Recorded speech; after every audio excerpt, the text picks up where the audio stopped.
Okay.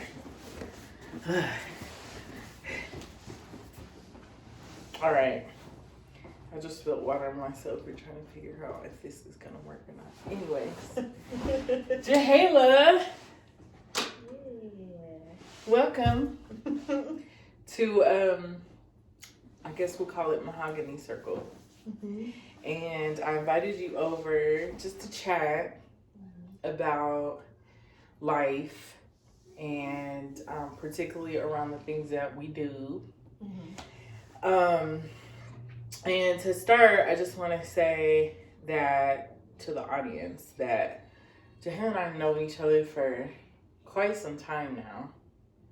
Like, yeah, probably going on like 6. Yeah, over 5 years, a little over 5 years. Mm-hmm. And there have just been so many different things that have happened that I feel like we're credible enough to talk about, you know, how our lives and like what we do collide as doulas, as in community, as mothers.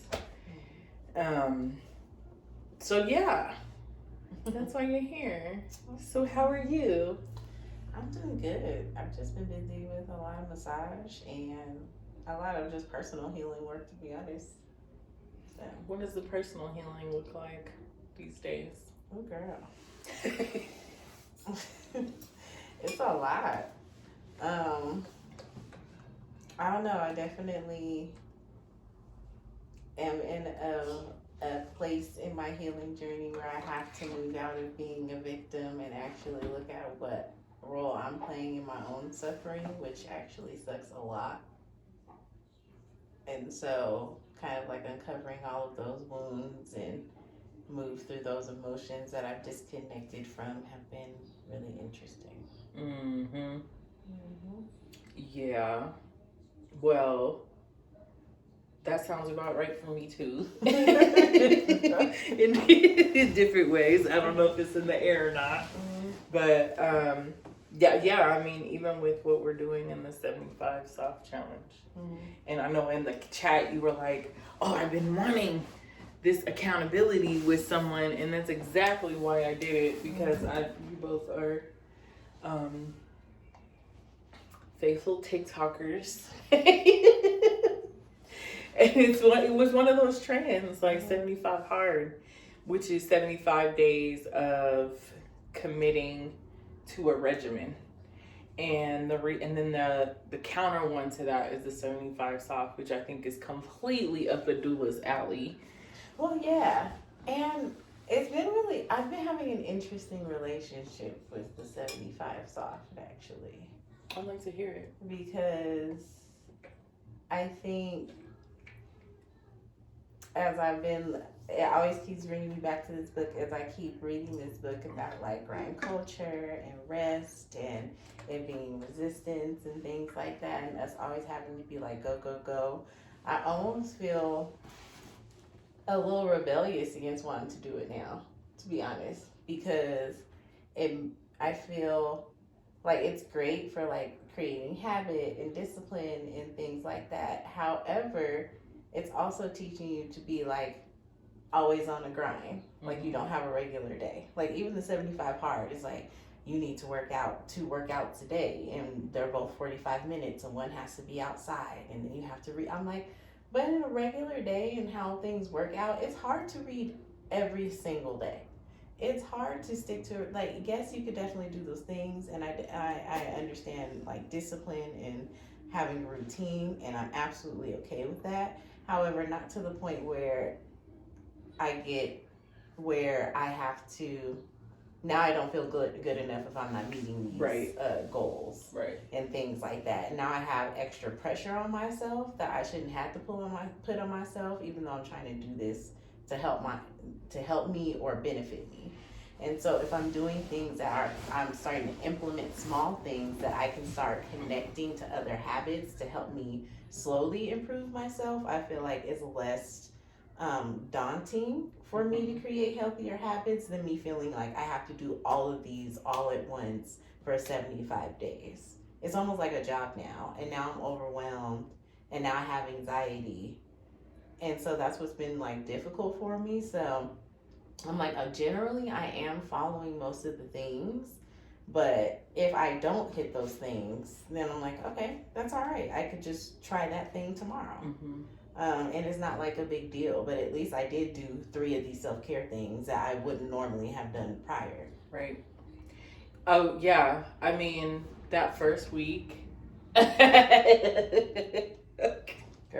That first week, it was like a checklist in my head of, feeling like it was a boot camp. Mm-hmm. And then when I realized, like, I talked to you the day after the first week. Mm-hmm. And I was like, look, my body was aching. So I had found a way to exercise my breathing versus my body, which is still, a form of exercise was like my breathing. And my book was talking about the most important organ are your lungs, not your heart, which makes complete sense. And when I thought about that, I was like, okay, 75 South is going to mean so many different things to different people. Mm-hmm. But for me, when I talked to you, I was like, yeah, the reminder is we said it's soft. We said, like, when I was on video, I was like, no, because we're so hard on ourselves. Mm-hmm. And I've been feeling like, as someone who is leading the charge, but really like learning in particular, like in our situation of like, really, why am I wanting to do this? And was it because I was hard on myself for what I think is a lack of discipline? Or am I going to see this as increasing awareness about me and myself? And I think, I agree. I think it's done more to me in terms of like increasing an awareness. Right. And how can I venture, like go down a detour, which... What is this book that you speak of? Since you just like kind of went over that and it's such a deep concept. Tell us more. It's called Rest is Resistance by Trisha Hersey. I think that's how her name is said. But she pretty much had like started like the NAP ministry and things like that. I had went to a retreat back in September with Ivy Batgirl. And I was the only person who wasn't local that was there. And I was like gifted this book for free, and I think it's just kind of divine timing to have the book because a lot of things have required me to have to like rest. But I am somebody who intellectualizes everything. So it was really interesting having to get this book to like be able to kind of break down why that rest is necessary. And it is really good for me. It can kind of have some points that can be a little repetitive, but I think it's necessary because a lot of things need to be told over and over again for you to kind of like be reminded that it's like it is literally okay to slow down. And there's been moments that I've made mistakes and I've always had to be thriving in this mode of like perfectionism, and people always view me to be like this goody person and things like that. And making mistakes is very hard for me. And so when I do, I'm hard on myself, and then I work even harder because of that one mistake that I made. Even though it was just one mistake, even though I've, even for example, with massage, it's like one person might not have liked this massage, but literally I've worked on thousands that have liked my massage. But I will harp on that one person that happened to not like it. And so I'm going to work 10 times harder to make sure nobody ever has a bad experience again. It's like, well, that person doesn't have to like your touch, but there's a whole bunch of other people that do. Right. Like, that's not a difference. You've still changed so many other people's lives. That one person is not that big of a difference. Yeah. So, having to slow down and just think about, like, you're not a machine. And just being a regular person and, like, basically not moving through life in just existence. Like, I'm like, I want to like live and experience things. I don't want to just exist in things. And that's even in my work, especially even as a doula. I'm like, yeah, like in our work, a lot of things that we begin doing and we start getting into burnout is because we are not resting, but we encourage all of our clients to rest. Right. That's counterproductive. Go lay Be down, an but you're example. running 24/7, and then you can't I got even. this birth and I got that birth and I got. You're not gonna be at the best for your baby if you're not resting. I can't be at the best for you if I'm not resting. Right. So, I think I've had to learn a lot about like placing up boundaries and things like that, and I've encouraged a lot of even baby doulas. I'm like, I want to know all the things. Yeah, you can know all the things, but also send people out to also know the things, so you don't have to know all the things. It's fun and all, but there are other people that are way better at it, so you could like be really good at what you like to do. Right. So, which is why it's a community. Exactly. And you don't have to feel like you have to be the one-stop shop for everything. It's like we're supposed to all depend on each other. That one person shouldn't all have to depend on you for everything. So it's all a double-edged sword. You have to follow all your own advice to even be the best doula that you could be, or just be the best business person or in your relationships or anything. So.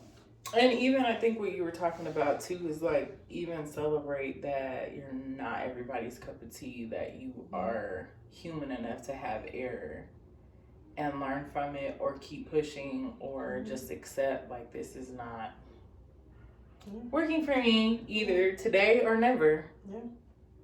Or never.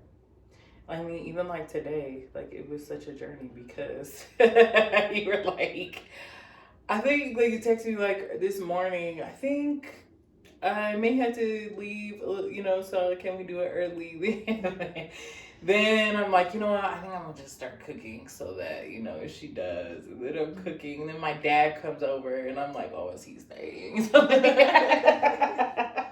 me explain to him, I have people coming over. If you do, stay out the way. Then he needed something, and then you're like, okay, I'm on my way.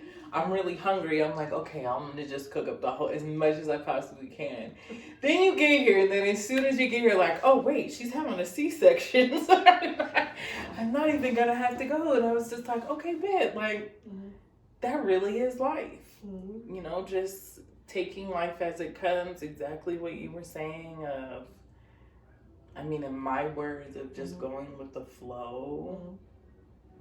Resting while you're going in the flow. I think rest isn't necessarily just being stationary, but in your mind, which is why like the meditation part of adding it to my exercise was like really, really cool.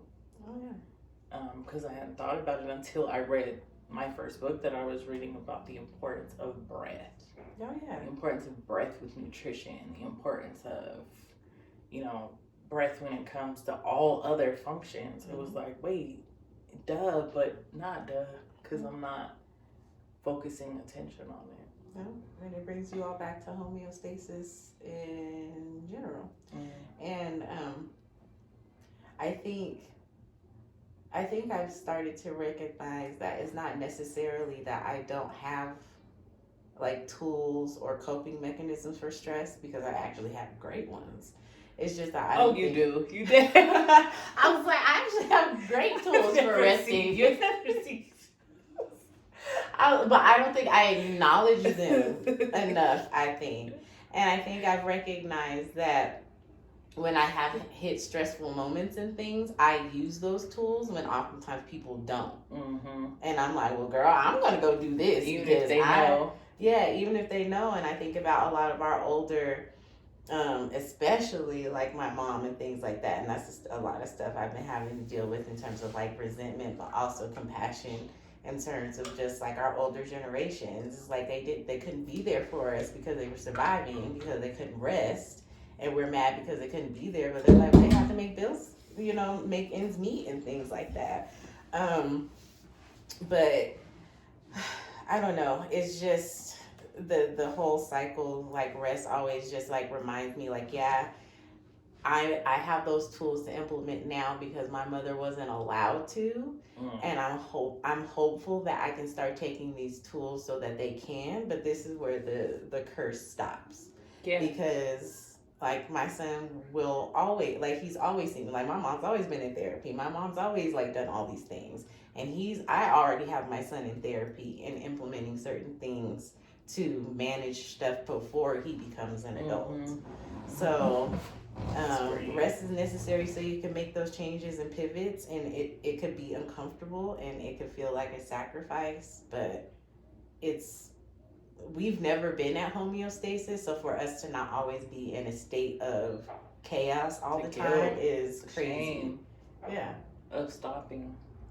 It should be very uncomfortable. I feel like that needs to be a requirement because it's such an indicator that I'm not doing the same thing twice thinking I'm gonna get a different result, which is insanity. If you don't stop, your body will make you. No matter how. And I don't want my body to. I want to be that. No, I know I hit the brink of burnout because that is literally almost the only time I'll get sick. Because my body's like, oh, you don't want to stop? I got you. And I'll be sick for like 2 weeks. It ain't gonna be a couple of days. I'm gonna be sat down for weeks. Yeah. So. Yeah. Yeah.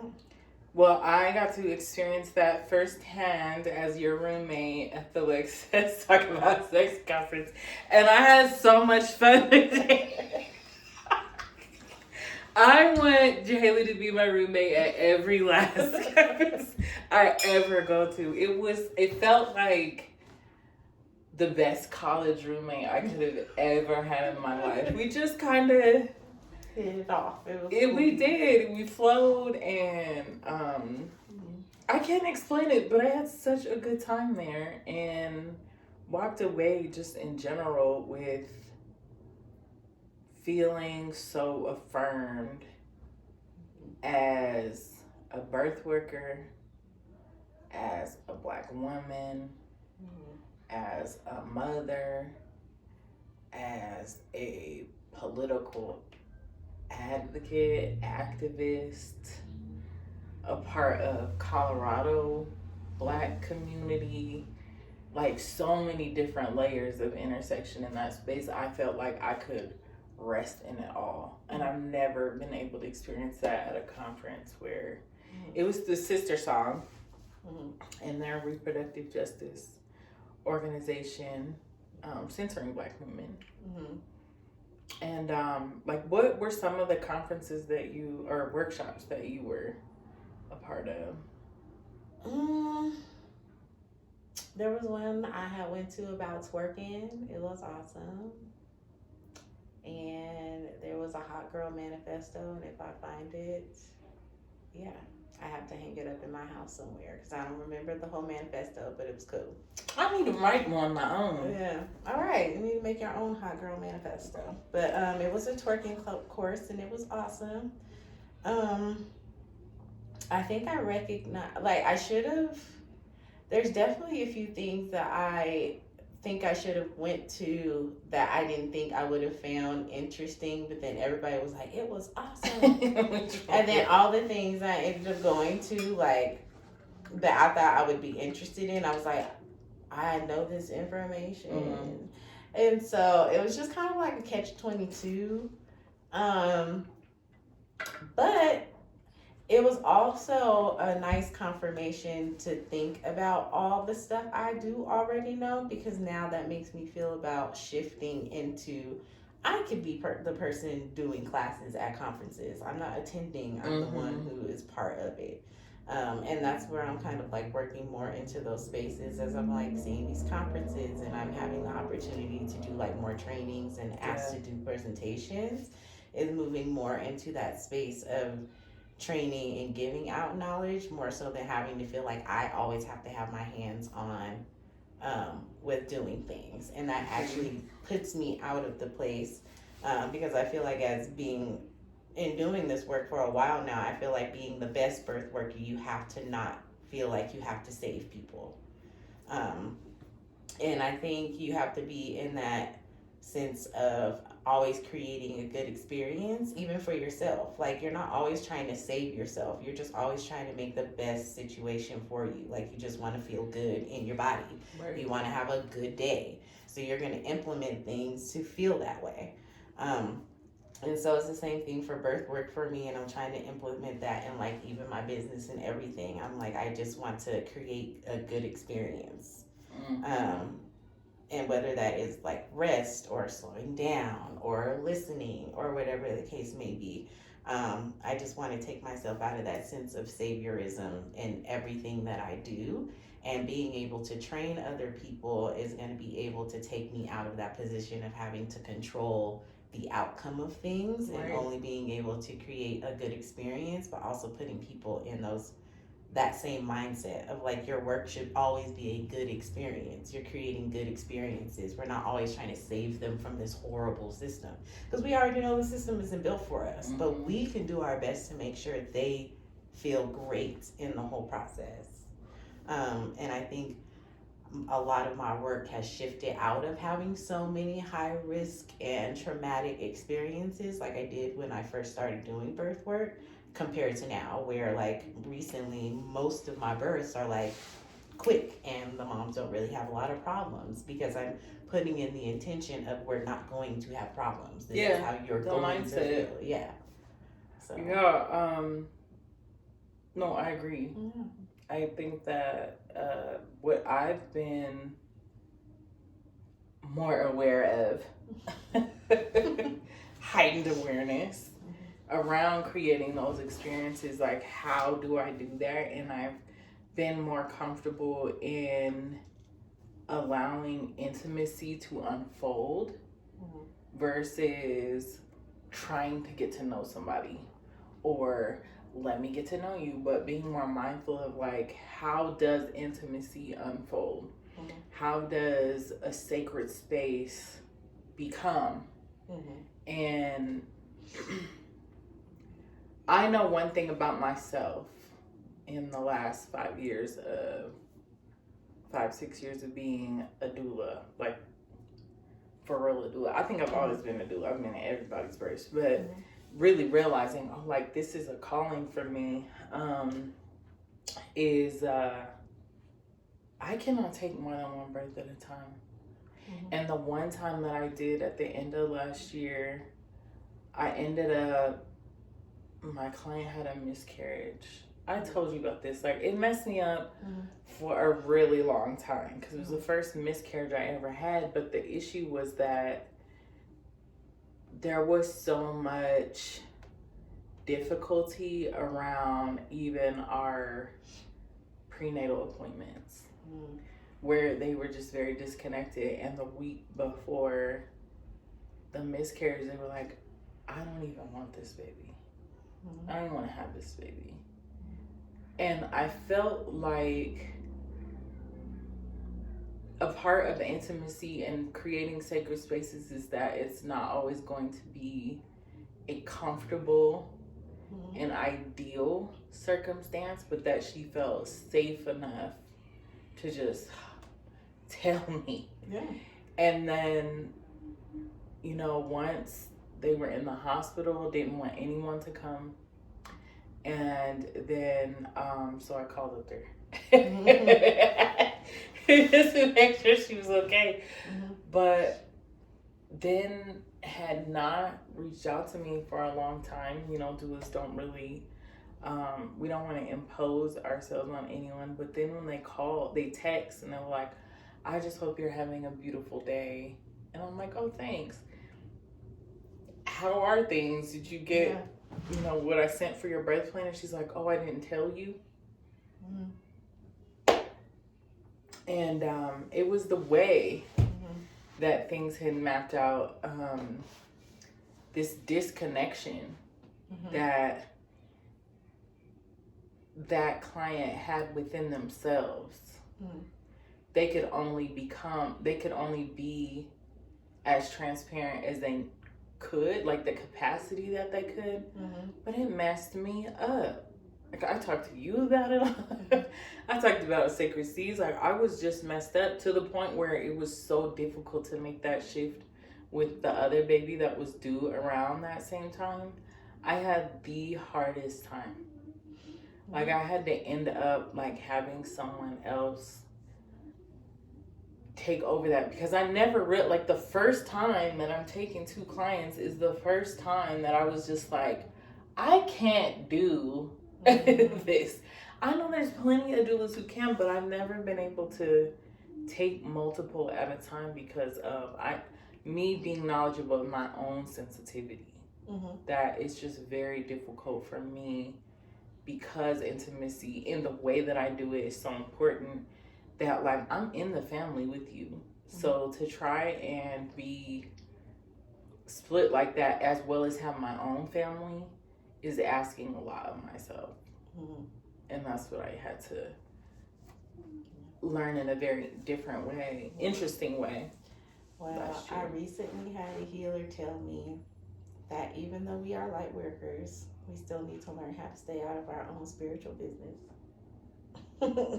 Yeah, I was like, you're right. You're right though, because you're not there to control the outcome. That's not ever what we are there for, regardless of the intimacy or whatever the case may be or not. The outcome is going to be the outcome. Yeah. However, you are only there to hold space. Yeah. And that's the most important part about anything. And I think that's a lot of the reason why, I don't know, I guess people find me in this space so often. And I feel like recently a lot more in the grief space with people with loss and things like that, surprisingly. But I think it's mainly because they are kind of one and the same, because you are watching a woman die, like during childbirth. Like that person's never going to be the same person again, ever again. As soon as that baby comes out, that person is long gone. And the partner too. And so life and death definitely coincide and are one and the same. So the intimacy of it is having to I take myself out, but also think about what I would have appreciated if I was in their shoes. So I'm not overstepping my bounds or anything like that. Like, yes, I want you to have empathy and emotion about it. However, allow me to be in the space that I need to be in. And so, like, I definitely had also experienced actually a close friend of mine's sister that I was supposed to be a doula for. I was there with the whole family as they had found out about the loss of the baby. And it was very difficult, but, and I was sad that I had to be there during that time. However, I was also very happy that I was able to be there during that time to help empower them through that walk into things they wouldn't have to normally expect to have to do. It freaking sucks, but it's still also beautiful to be trusted in that space. Yeah. And so that's a huge thing, but that's the reason why you also have to disconnect yourself from that. Because it can be it could take a lot out of you for sure. But it when you turn it from being like, oh my gosh, this was such a horrible thing, and turn it more into like honor, I think that's what helps to displace that sadness and that guilt, because a lot of them didn't have to accept you into that space. And that's how I feel about people with their bodies and massage. Because I do work on a lot of people who don't feel comfortable with touch, but they feel comfortable with me because I don't make them feel unsafe in their bodies. So it's the same thing. Yeah. It took me a while to get to that point of, well, in general, like, after a birth, I have a ritual of like, and it's kind of on autopilot. I cry on the way home. Like, I just kind of like cleanse it all out. I just like have the craziest, ugliest cry on the way home. And then I'm like in and out of sleep for at least 3 days. Like, it's the most like, I don't know. I feel like surreal. I don't know. I can't explain it. But once I get out of it, I just also feel like, I can honor that. This time around, there wasn't that type of closure just because of how I was assigned to be in a certain role, and I get that, which is why it took me a little longer to get to that point of honoring, because like, I don't know, it's because I didn't have anything else to compare it to. It was without, like, not within my scope of practice in the past, like the way it happened, and I was just really struggling with that. And yeah, it was such a blind spot. Like, I love what your healer was saying. Like, you gotta stay out of your own spiritual business. Like, that's true. Being prepared for what God wants to teach me. And boy, was I sitting in that lesson for a while. I was sitting in that. It be like that. It really does. Yeah. But you can never anticipate what experience that you've already given them as well, because you can be like, oh, I didn't do enough, and they'll be like, you did everything I needed you to do. So sometimes I walked in and I did nothing. Yeah. And they were so appreciative for me being there. Just presence. I tell people all the time, I was like, I swear the best doula work is if I come in and crack like 2 jokes, sit there and laugh, and you push out baby and I leave. Like, that is the best verse to me. We shouldn't have to be doing all this crazy cuckoo, all this other crazy stuff. I ain't already got you prepared. You already feel good. You about to push out the baby and we about to go home. We're about to go home. Yeah, I think, like that's what I always had learned, is that a doula should not really be seen or heard like that. Like, there's an invisibility. You have to do your healing. Yeah. Like, you can't be a triggered person.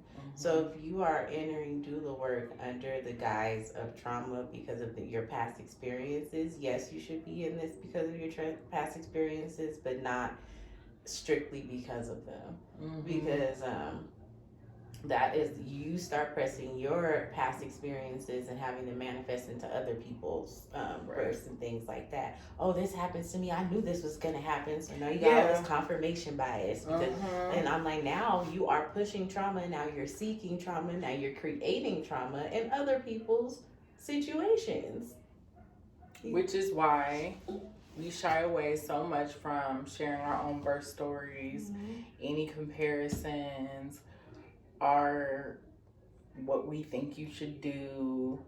Just trading that balance between recommendation and exploring other things, pros and cons of all things. How do you feel? What is your decision around this? What are we gonna do? I'm gonna rock with you either way, but like, I think it's so new to a new parent, like when they're like, wait, I can make this decision, because when they're in that model of this institution that it's all about the doctor, it's all about the billing, it's all about the nurse's time, it's all about everyone but the birth parent first. They're like, wait a minute, it's a breath of fresh air that someone like wants me to make a decision, and they gonna stand on it with me. No matter what. Well, that's how all of our care should be set up, though. Yes. Since before birth. Yeah. Since before birth. So. Since before birth, it's true. Yeah, I tell people all the time, I was like, doulas need to be everywhere, not just in the birth space. They need to be in emergency rooms. They should be on the surgery units. They should be in the pediatrician section, just hanging out with the babies and the kids. It's the best industry ever.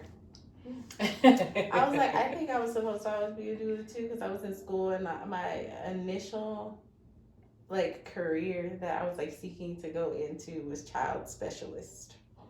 Basically, a child specialist is somebody who doulas kids through like medical procedures. I just sit there and tell them what the medical procedure is, what the expectation is. I sit with them through the procedure to make sure they don't freak out. That's the exact same thing we were just doing with parents. I was like, oh, so I was going to be a kitty doula? I was just going to be a baby doula. That's crazy. So I was already just trying to do this work in some capacity. I wanted to be a pediatrician until my dad had arranged for me to shadow a pediatrician, and all I needed to see was one vaccination on an infant to know this is not for me. It hurt my heart. I could not believe you would do that to a child. I was like 6. So that just really was like, oh, your whole 6-year-old shadow. Whole 6-year-old, yes. Thank your whole life was thank you, changed. Dad, for holding me down like that. Because imagine, had I never been in that situation, that day of all days. Oh, you talking about them days back in the day when you had, it was like a take your kid to work day, you would shadow somewhere random. Yes. Girl, So do you my know the dad- first place I ever did that Where? was a chiropractor? Did you? See, then you were roundabout way, got your little I was like, I've massage always things. just randomly Yes. have been in like spaces growing up where I should have, and I was like, the hints, like it's all like life is always giving you a hint of the next thing, like the foreshadowing.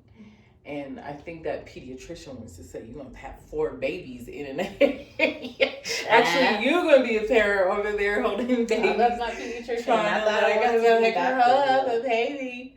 Oh, this is so crazy. But yeah, my dad was a chaplain at a clinic, and that's how I got the hook up there. But thank God. We should expose our kids early to what they think they want or have an inkling to. Oh yeah. I think my son has heard enough about vaginas and stuff. I think he's cool on the doula front, but I think he likes to. You know, he's gonna be an awesome husband though. None of it's gonna weird him out at all. Yeah, I told He's gonna my be like, kids, my mom's a doula, and she said you ain't supposed to. No, do first that. of all, my mom's a doula and she's our doula. I don't even think I could be my son's I'm doula, going to to be be quite honest. I am going to be present. No, I'm going to do it all. And well, because in my experience as a doula, though, I've also have recognized that a lot of people who have been the closest to me that I've been a doula for have like really risky crap that happened with them, and I don't know why. It happens with me. So I'm like, maybe I shouldn't be a doula. Maybe the crazy shit might happen. And that's usually not the intention for it to happen, but some weird shit might happen just because we know each other. No, because it's just like doulas. Like, my hardest clients have been other doulas. Because in my little weird biased mind, I'm like, they know what's going on. This is going to be easy. No, their pregnancy brain kick in right when everything happened, and they're like, what about childbirth? I don't know nothing about being a doula. What is happening? 3 or 4 pieces per. And they each had like very specific. But let me tell you something. Back to my grandkids.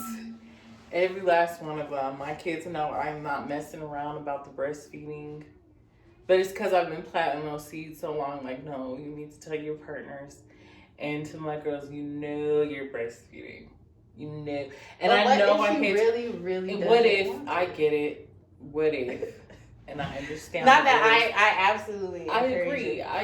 Sure. I'm definitely going to hold space for whatever they decide. But I rather err on the side of leading with breastfeeding, because I do think about the way that I decided to breastfeed.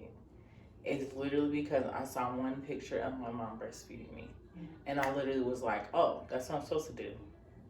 She didn't talk to me about it. I just was like, no, that's what you do. Oh, yeah, same with my family. My mom just talked about breastfeeding. I never. Like, but it was unfortunate because, like, when my son was like 5.5 months is when I had to switch to formula.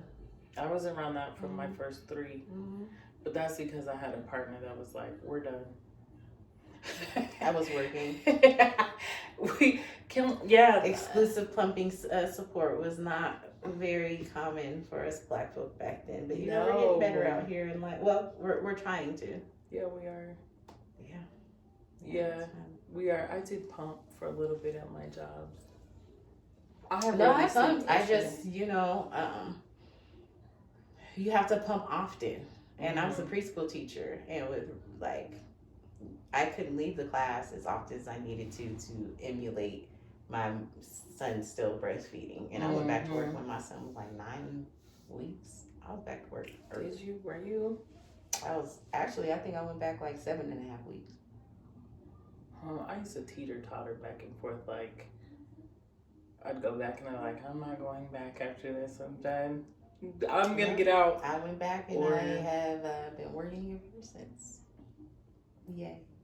You know, I was thinking though, like, I was going to college classes pregnant with him, like throwing up through tests, running into the bathroom, and I was pregnant with my second daughter.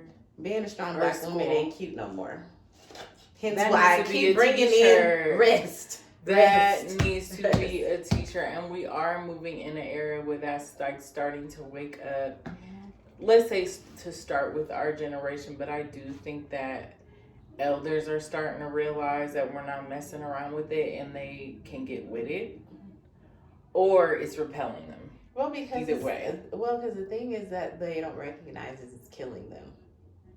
Yeah, and that's the reason why I have compassion, because I'm like, okay, Mom, I have compassion for you because I know you had to do what you had to do, but now you need to change it or you're going to die. Mm-hmm. Like, because I know for a fact I'm not living the way you looking right now. The way you looking right, that ain't gonna be me. That's not me. And the thing that makes me sad is like, I want people to be like, oh my God, I want to be like her. Yes. She looks like that is the goal. The fact that I'm your daughter and I'm like, I don't want to be like you. Like, I love you, but I cannot. I refuse to be like that. Yeah, I want to be like as there's elements, but now as I'm growing older and now I'm mature, but there's I also don't want to be. There's also some things that we're just gonna naturally be because we're like our mothers. So that's like, okay, I gotta also factor that part in. Oh yeah, the martyrdom and all that kind of stuff. Yeah. But I feel like it has to change because I want to be around for my grandkids. I want to be around for them in a great way. I don't want to be this grumpy person. I want to be a happy grandma who we go on our little family trips and we chilling. They gonna be like, damn, that's your grandma. Lord, yes, that's my grandma. she's like, your grandma look good. Looking I like do a not hot want pants. to be perceived as a grandma. Like right now, my biggest flex right now, I ain't even gonna lie, my biggest flex is the fact that all of the little girls at my son's middle school think I'm so pretty. Yeah. Every time I see all the little girls at his school, they're like, oh my God, Miss J, you are just so pretty. Yes. And I'm like, you're so adorable. Yeah. Hey girl, call me. Oh my goodness. They be acting like I'm their best little friend. All these little 13, 14-year-old girls. Miss J, you so pretty. It's so true. Even my son's like, well, Mom, at least all the girls at school like me. I was like, you lucky all the little boys don't like me too. You are right. It's the same with my son in his school. And we're 4 years in, so it's like my last year of like the love I get every time. My other one's in middle school, so I can like start the process all over. Girl, I swear my son was in 6th grade and I would come pick him up. I remember one of the teachers, she was like, why aren't you in class? I was like, I'm a parent. Who are you talking to? My son was like, why you look like a big 8th grader? Because it's not like I'm tall or nothing. Right. No. I got this short, colored hair and shit. So half the kids like, this woman is not old. I'm like, I'm not. In spirit, though, I am a young, old soul. Oh, no. In spirit, I am definitely an old lady. I tell people all the time, I'm a young old lady. I'm a young old lady for sure. There are times when I could get crunk till 9:30. Not me, but 9:30, maybe 10 o'clock. You see this Halloween party from 7 to 11. Oh yeah, and then you're gonna be, and I probably will leave early. Yeah, get home. But it's also a Sunday night. Yeah, that part. Yeah, I think there's things about me that I realized I do act a little younger because I had kids so young, so back to back to back to back. Like sometimes I forget how old I am. Mm-hmm. Like I do think there is something to be said about arrested development. Like, wait, I'm not in my 30s. I'm not in my 30s anymore. Like literally that whole how much you don't remember about having kids. My niece be trying to have me hang out with her, and I'll be like, child, I am too old. And I'm tired. She's like, Auntie, I just want you, like, she'll always want me to go, and I love the stories about your niece. They're just so great. They're so great. For her little 20th birthday, she was like, swore I was going to come out. I was Is like, she girl, 20 I now? am not. Yeah, she's 20 now, girl. I was like, I am not coming to hang out with 20, 21 year olds. nothing. Like, I cannot. I was like, I'll drop y'all off to y'all destination. Yeah. I'm at that age now where I'm like, I'll drop you where you need to go. But I'll be back. Yeah, I was like, y'all have to, we're not doing that, but, you know, it's cool. Y'all go to K-pop clubs and stuff. Yeah, K-pop. It's a thing. Girl. I love it. Well, I think to wrap it up, since we were talking, we've moved from like everything like we did in the room. What didn't we talk about? But the thing about having ADHD, you just exactly. You just connect through subjects in your life. But all in all, being a doula is great. It is. And what prioritize your rest. What would you say? What is one point of advice you would give a young woman who is on the brink of motherhood for the first time? What would you, one thing of advice that you would share with them before that death? Metaphorical death. Girl. I don't know, that's a hard one because there's literally like 50,000 things. I think the biggest one is it's okay to not be okay. Like for real, for real. I think a lot of my journey into being like a doula and a massage therapist and things like that have been recognizing the fact that I wasn't okay.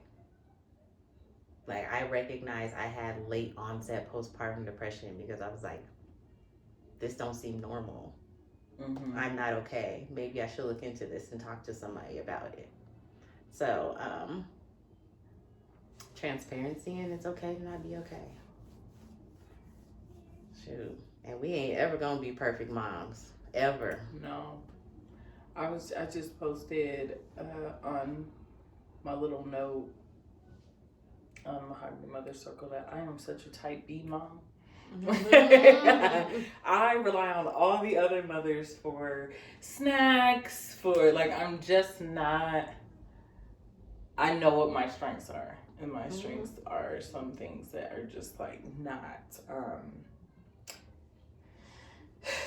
formal. I'm more of a fluid parent, which is what I think I had to think about what my advice would be, and I think it would be that accept who you are in that role, and not to look to your mom or your aunt or what they said they were like, and you think that's gonna, they think that's how you're supposed to be, or the only person books that matters to me about how I'm parenting is my child. Yeah, I'm not parenting my mom. I'm not parenting anybody else. And I think I've been coming more into realizations that even when I think I'm doing real shitty, I'm doing pretty decent. Because I think his social worker wrote me one day and she was like, I was telling Jakai, because he's been having some complications in middle school for a long time. This year has been like the best year we've had so far. And his social worker was like, I was telling him like, man, you're just like such a well-rounded kid in terms of like how you like deal with people and things like that. And he was like, oh, I think I have to like, thank my mom for that, because I wouldn't be like that if it wasn't for her. And it's like, that's not stuff I would ever think he would even pay attention to, but for her to tell me that he said that, oh, my baby, because I thought I was doing shit, and half the time I'll be getting on his nerves. Oh, well, this is when I knew I wasn't, not to say I compare to other people, but like legit, me and my baby were in the library, and there were two little toddlers, like not even verbal yet, walking around in the kids section for hours, and they were there with their sister and her friends, who clearly weren't in school, who clearly come to the library a lot don't go to school. And they were on like Facebook Messenger or something, like trying to meet up with dudes, not paying attention to these two toddlers. And the babies had not been changed. They're only eating snacks from the librarian. Shout out to our favorite librarian, because she really held it down. And I just was like, I grabbed the baby. I was like, come here, baby. And she came over to me and sat in my lap. And I was like, I need wipes. I cannot. These girls are in a whole other world. And I just cleaned the baby's faces. Had I had diapers, I probably would have asked the siblings, like, could I just change their diaper? But the fact of the matter is that it's not on the responsibility of your child. And what I am seeing is a lack of concern that parents are having for how they're raising their kids and how that factors into the future. I don't know what. No, I think it still pushes back into rest. Like, I don't have time to even think about me. So I'm barely thinking about these kids. Like, I could barely put food in my mouth. So if they're just staying alive, that's enough right now. So I'm like, how do you exhaustion? Right, but how do you keep your kids alive when there's already structures in place that will help them at least begin to break a cycle? Like, school should not be an option for a teenager. Our kids should not be raising our kids. Well, that's another They're CCAP. intersection. They're CCAP. No, but I'm not. It was not out of judgment. It was just out of like objectively looking at the future of standard and where is that standard? Because if a 5th grade teacher was talking about how we shouldn't just be passing our kids to be just passing our kids, and he was like, I know this sounds very lowballing what I'm about to say, but here's some things this is when I don't think we should be passing our kids to the 5th grade. When they can't write their names, when they don't understand sight words, when they don't know their address. You know what though, girl? That's what's so crazy. It's like, when I was a preschool teacher in my curriculum, how I set up all of my kids, like how our preschool was set up, all our kids knew all that when they went to kindergarten. So when they got to kindergarten, all their my son's teacher specifically was like, oh my gosh, he's ahead, he's this, he's that. So she didn't progress him. She just redid all the work he already knew. So by the time he got to 1st grade, he was regressed, girl. His 1st grade teacher was like, he's behind. I'm like, how? Yeah. His last teacher just said he was ahead. Yeah. I was like, because you didn't challenge him at all. At all. And now it's to the point now in middle school, because he's like, I know my son ADHD is hell, so am I. But like, it's at this point now where like he has his IEP now, but they're like, yeah, he tests high, but he hates doing homework. I'm like, yeah, because he already understands the fucking work. You're boring him. And that's a lot of the kids' issues nowadays, is they're bored as hell. But that's besides the point. We'll start. I guess that'll be another episode. I guess that's going to be another conversation. Well, I thank you so much for just coming to informally chat. We had lunch. Because I'm trying to implement some things in my diet. And so I was like, oh, Jahala, I know you eat like me. You don't judge. But yeah, I just want to thank you so much for the dialogue and being an amazing person and being your awesome colleague. And do you have any announcements or anything you have consistently going on right now? First of all, plug the business. Oh yeah, Hands of Ocean Healing Massage. I have a few deals out right now. Check them out on my website, www.handsofoshunhealingservices.com. Oshun is spelled Oshun. I don't have anything in particular happening right now. I do have a free training that's supposed to be happening November, I believe, 21st. It'll be a training about implicit bias and how it affects the socioeconomic status of Black women, how to improve breastfeeding success. So, yeah, I don't know. I have a few little things and tidbits happening, but just watch my socials. Yeah. Yeah, I will say the same. Little things here and there. But yeah, definitely follow us on Mahogany Mother Circle. We like to share all the things going on in community. And we hope that you have a fantastic start to the fall. October is here. Girl, here, it's about to be gone. And the winter is next week. Here is gone.